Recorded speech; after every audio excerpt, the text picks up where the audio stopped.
Doctor Ramachandran Srinivasan, the writer of the book मेरे पापा परमवीर। मेरे साथ इस वक्त हैं विक्रम ठाकर जो फिल्म निर्माता हैं, और साथ में है जैनुल हसन साहब जो पुत्र हैं परमवीर चक्र विजेता अब्दुल हामिद के, जिनको 1965 में ये पुरस्कार दिया गया। जैनुल जी, अपने बारे में कुछ बताइए। मैं जैनुल हसन, एल्डेस्ट सन शहीद वीर अब्दुल हामिद। मेरे अंदर एक जज्बा था, बहुत पहले से था, कि मेरे पापा के ऊपर एक अच्छी फिल्म बने। और मुझे जब मौका मिला तो मैं बॉम्बे आया, विक्रम जी भी मुझसे मिले और मुझे ये लगा कि विक्रम जी इस फिल्म को बढ़िया बनाएंगे। उन्होंने मुझे आश्वस्त किया और उसके लिए जो है आपने डॉक्टर रामचंद्रन जी को भी मुझसे बुलाया कि ये जो है इस बुक के राइटर होंगे और इसी बुक के आधार के ऊपर ये मूवी हम लोग बनाएंगे। विक्रम जी, ये बताइए कि आपको क्या दिलचस्पी लगी, क्या कहानी दिलचस्प लगी अब्दुल हामिद पर कि आपने ये प्रोजेक्ट शुरू किया? देखो, कहानी में ऐसा है कि जो कहानी तो कहानी है, अच्छी कहानी है और ये कहानी लोगों तक आनी चाहिए।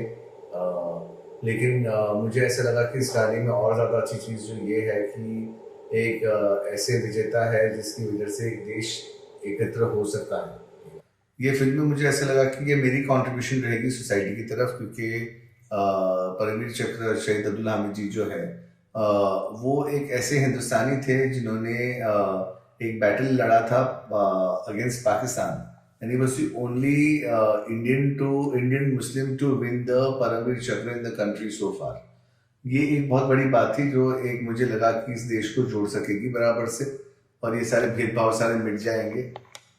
दूसरी बात ये थी कि जब मैं जैनुल साहब से मिला था, जैनुल साहब की जो मुझे शिद्दत लगी थी और जिस ईमानदारी से उन्होंने मेरे से बात करी थी कि मुझे मेरे पापा पे फिल्म बनानी है, ऐसी फिल्म बनानी है जो लोग देखें और लोग मोटिवेट हो, उस शिद्दत से। और ना ही उनको पैसे की लालच थी, ना कोई लोभ नहीं था उनको।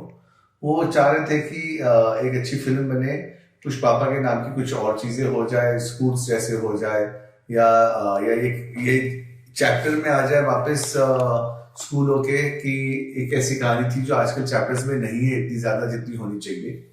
ये इंटेंशन उनका जो था मुझे वो बहुत अच्छा लगा, वो मुझे मोटिवेट किया और मैंने सोचा कि ये मेरे लिए सोसाइटी को वापस देने का तरीका होगा और फिल्में इसीलिए बनाते हैं। जी, आपकी जैनुल साहब, आपकी नीयत बहुत साफ थी कि आप आपके वालिद साहब की शहादत को बेचना नहीं चाहते थे, बल्कि उनके ख्यालों को लोगों तक पहुंचाने के लिए स्कूल आप शुरू करना चाहते हैं। बहुत बहुत अच्छी बात है ये। तो ये बताइए कि और भी लोग इस सब्जेक्ट पे फिल्में बनाने की कोशिश कर रहे हैं या फिर और भी कर रहे हैं, तो इन सब के बीच आपने विक्रम जी को ही क्यों चुना? नहीं, पहले तो मैं उन लोगों को ये चेतावनी या सलाह देता हूं कि मेरे पापा के ऊपर कोई फिल्म न बने। और मैंने विक्रम जी को इसलिए चुना कि विक्रम जी की नीयत मुझे साफ लगी, क्योंकि बहुत लोग ऐसे मिले जिनको मैं नहीं समझ पाया उनकी नीयत को। और उन लोगों में से जब विक्रम जी से मैं मिला तब मुझे सबसे अच्छे विक्रम जी लगे। और कई बार मैं इनसे बात किया, मुझे पूर्ण विश्वास हो गया कि विक्रम जी साफ नीयत से, अच्छी नीयत से इस फिल्म को बनाएंगे।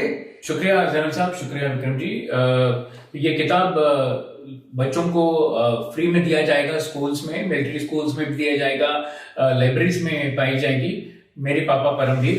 तो जल्द ही इसका एक और नॉवेल वर्जन भी निकलेगा। ध्यान रखिए, ये किताब जो है ये जैनुल साहब की जुबानी ये कहानी लिखी गई है, मैंने लिखा है इसको अंग्रेजी में। Thank you. I just would want to add that कि जब मैं रामा जी से मिला था और जैनुल साहब से मिला था, जैनुल साहब ने मुझे कहानी बोली थी, तो कहानी इतनी प्यारी और इतनी खूबसूरत है कि इतने छोटे इतने पन्नों में नहीं बन सकती। तो इसलिए 2 किताब बनने का प्लान बना था। एक जो पूरी कहानी जो है वो बहुत ही जल्द रिलीज हो रही है, रामा सर रिलीज कर रहे हैं, वो भी उन्होंने लिखी है। ये किताब हमारे बनाने की इंटेंशन यही थी कि ये हम स्कूलों में फ्री बांटे और स्कूलों में जाके लोगों को बताए कि ये कहानी क्या थी, ताकि लोगों को पता चले कि ऐसे भी लोग और ऐसे भी शहीद थे हमारे देश में जिन्होंने हमारे देश के लिए लड़ा था।